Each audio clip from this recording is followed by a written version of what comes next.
Vamos falar de Flamengo agora. Varela fazendo bons jogos com a camisa do Flamengo. Falei para vocês, vamos dar uma chance ao Varela. A chance está sendo dada e, de certa forma, ele está aproveitando. Na minha opinião, ele fez uma boa partida contra o Boa Vista. Tudo bem, adversário fraco, eu sei. Mas tem jogador que, mesmo diante de um adversário fraco, não faz uma boa partida. E o Varela fez.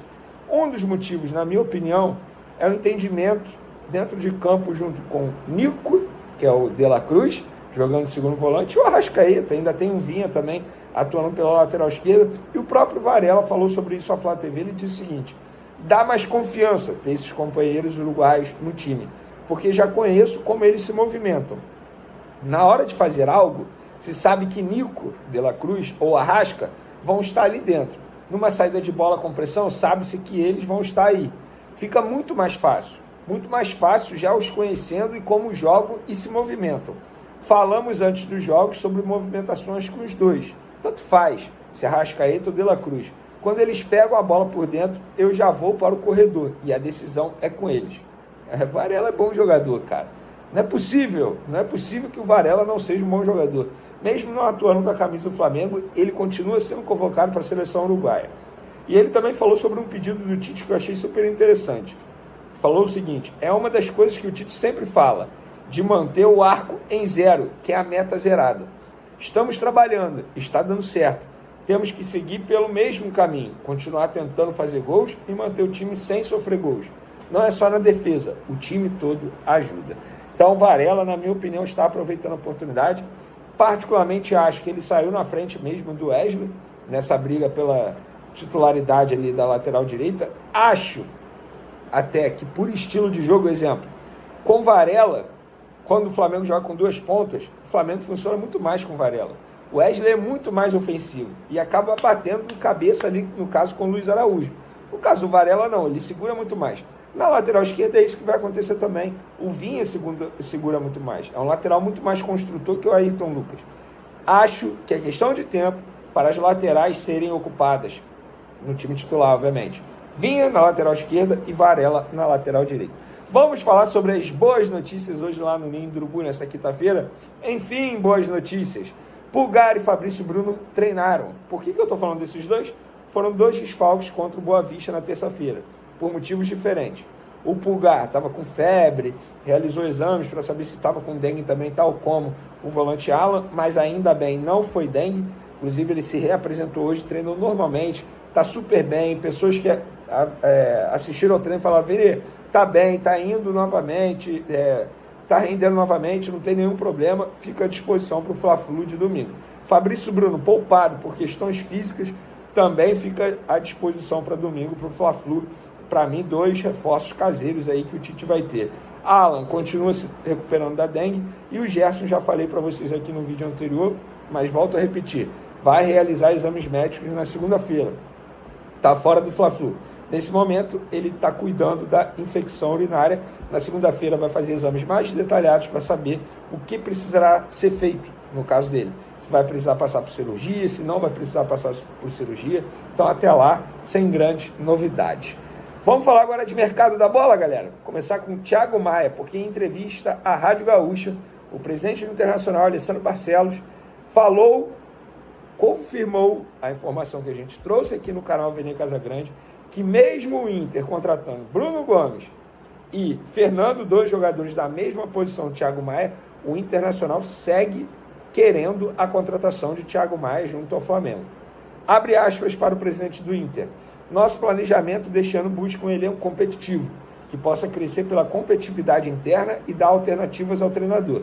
É um calendário com Copa América e partidas próximas umas das outras. Fernando não diminui o interesse no Thiago Maia, mas tem algumas questões a serem resolvidas entre Lille e Flamengo. Mais uma vez o Vene Casagrande acertando.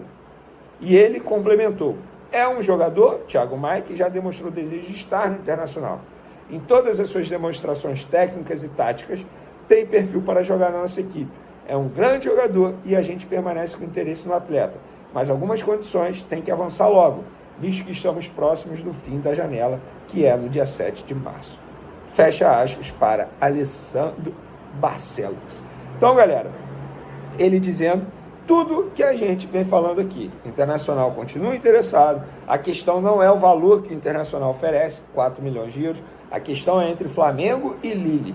Flamengo quer ficar com 3 milhões de euros desses 4 e dar 1 milhão para o Lille. O Lille quer receber 1 milhão e 250 mil euros. Ou seja, por causa de 250 mil euros, o Flamengo ainda não acertou a venda desse jogador internacional. 250 mil euros, gente, basicamente significa 2 meses de salário do Thiago Maia. Um jogador que está treinando separado, está dando custo ao Flamengo. E um jogador que quer ir embora do Flamengo, quer jogar no Internacional. Deixa o Thiago Maia ser feliz, diretoria do Flamengo. Fecha logo essa venda, porque vocês já estão mordendo uma grande parte do Lille. Querendo ou não, é um grande clube na Europa. Disputa a Champions League e tudo. Então, na minha opinião, já era para o Thiago Maia ter sido vendido para acabar de vez com essa novela. E por falar em acabar, vamos finalizar nosso vídeo falando sobre o interesse do Boca Juniors em Arrascaeta. Tem interesse? Segundo a imprensa argentina, tem muito interesse. O Boca Juniors vê no Arrascaeta um homem que possa comandar uma revolução lá no Boca Juniors, que vai de mal a pior, vai nem disputar a Libertadores, vai disputar a Sul-Americana. Então eles enxergam no Arrascaeta um nome ideal para trazer de novo o Boca Juniors no primeiro nível do futebol sul-americano. Porém, entretanto, todavia, o Flamengo não vai vender o Arrascaeta. Não tem chance do Flamengo vender o Arrascaeta. É a mesma chance do Gabigol hoje deixar o Flamengo para jogar no Corinthians. 0. E eu venho falando isso para vocês, meses. O presidente do Corinthians fica tentando convencer a torcida corintiana que o negócio estava próximo de dar certo, sendo que em nenhum momento esteve próximo. Tal como o interesse do Boca Juniors em Arrascaeta. É normal. Quem não quer ter o Arrascaeta em seu elenco? Vocês acham o quê? Que o Palmeiras não gostaria de ter o Arrascaeta? A questão é, o Flamengo vai vender o Arrascaeta? Não vai vender o Arrascaeta. Então o torcedor rubro-negro pode ficar tranquilo que o Arrascaeta não deixará o Flamengo para se transferir ao Boca Juniors. E por que eu estou gravando esse vídeo? Eu ainda estou de férias no SBT. Hoje, consegui dar um pulo na praia e em 100 metros, 4 pessoas me perguntaram: Venê, o Arrascaeta vai para o Boca Juniors? Que história é essa? Gente, de onde vocês estão tirando isso? Fui olhar a imprensa argentina dizendo, mas pelo que eu vi no Flamengo, 0 possibilidade disso acontecer.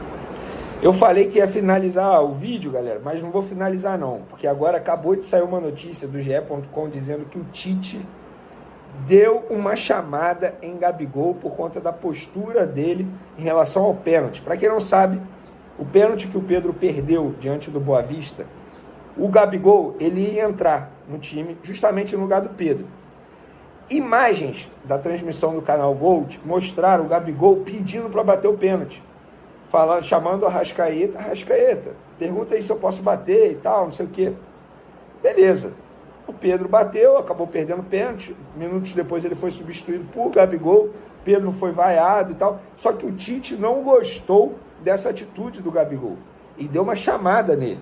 Segundo a matéria, no vestiário, já com música tocando e muita festa pela grande exibição da equipe, Tite chegou e fez uma correção disciplinar a Gabigol. Um dos primeiros a deixar o campo após o apito final, na frente de todos. Não gostou do que viu durante o pênalti e, sem que o ídolo retrucasse, disse que nada gira em torno dele, que o Flamengo é mais importante que todo mundo e que vontades pessoais não podem prejudicar o clube. Pediu atitude e respeito à camisa que Gabigol veste. Ainda foi dito que, caso Gabigol tivesse iniciado a partida e estivesse para sair com o substituto à beira do campo, ele executaria a cobrança. Deixou claro que esse é critério para todos e não somente para Gabigol ou Pedro. Se fosse Arrascaeta na bola, por exemplo, e outro cobrador estivesse na iminência de entrar, o uruguaio quem bateria. Na boa, galera, na minha opinião, o Tite está certo. O Gabigol, eu acho que deu mole. Assim, eu acho que ele expôs o Pedro, seu companheiro, de uma forma muito chamativa, digamos assim. Ele poderia ter feito de uma maneira mais discreta, talvez, ter chamado o Tite no canto. Eu não ligo, assim, eu não me importo se o Gabigol faz isso. O Gabigol, ele gosta de chamar a responsabilidade. Para mim, nenhum problema. O grande problema aí, na minha opinião, é a exposição do companheiro, no caso o Pedro. Porque parece que ele não confia no Pedro. E ele tem que respeitar. O Pedro já estava em campo, sabe? Então, acho que o Tite está certo. Pelo visto, parece que o Gabigol entendeu, porque ele não retrucou em nenhum momento. mas essa briga aí por posição, de fato, tem chamado a atenção. Repito o que eu falei no vídeo anterior, para mim, as vaias ao Pedro não foram merecidas no Maracanã. Discordo totalmente de quem vaiou o Pedro, mas é isso, galera. Agora sim, chegamos ao fim do vídeo. Espero que você tenha gostado. Um beijo para vocês, um forte abraço e fui!